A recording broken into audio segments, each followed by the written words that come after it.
Трета конференција Кина, Централна и Источна Европа посветена на улогата на човечкиот капитал во иницијативата Еден појас, еден пат од денеска се одржува во Охрид. На отворањето на конференцијата претседател Ѓорѓи Иванов истакна дека Македонија поради позитивното искуство од минатото сака да биде дел и од новиот пат на свилата, заради што ја поддржува кинеската иницијатива Еден пат, еден појас, за кој оцени дека придонесува кон мирот, просперитетот, отвореноста, иновацијата и поврзувањето меѓу цивилизациите.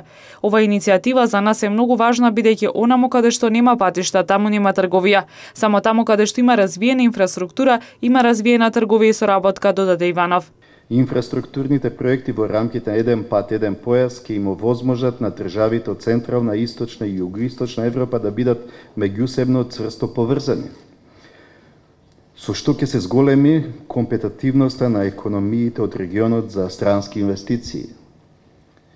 Тоа неповратно ќе ја промени географијата на регионот, ќе ги брише предрасудите и поделбите, ќе ја унапредува соработката и ќе ја гради европската иднина сите држави во регионот.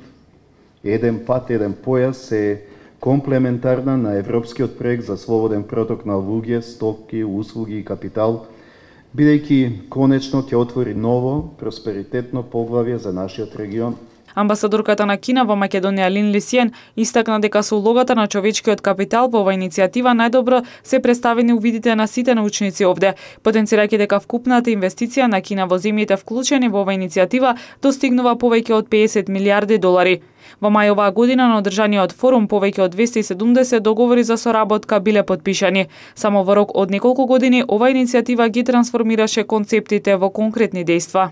Во Централна и Источна Европа во идните години што доаѓаат во духот на меѓусебна придобивка и ситуација која што ќе биде добра за сите, отвореноста и инклузивноста, Кина и земјите од Централна и Источна Европа ќе ја зајакнат практичната соработка во неколку полења, целосно спојувајќи ја соработката 16+1 со создавањето на иницијативата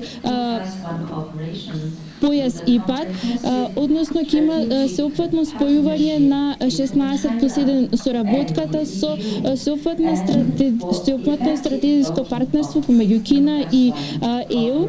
Инаку во ноември ќе биде одржан 6-тиот самит на Кина и земјите од Централна и Источна Европа во Будимпешта, каде ќе биде представен нацртот за идната соработка на земјите.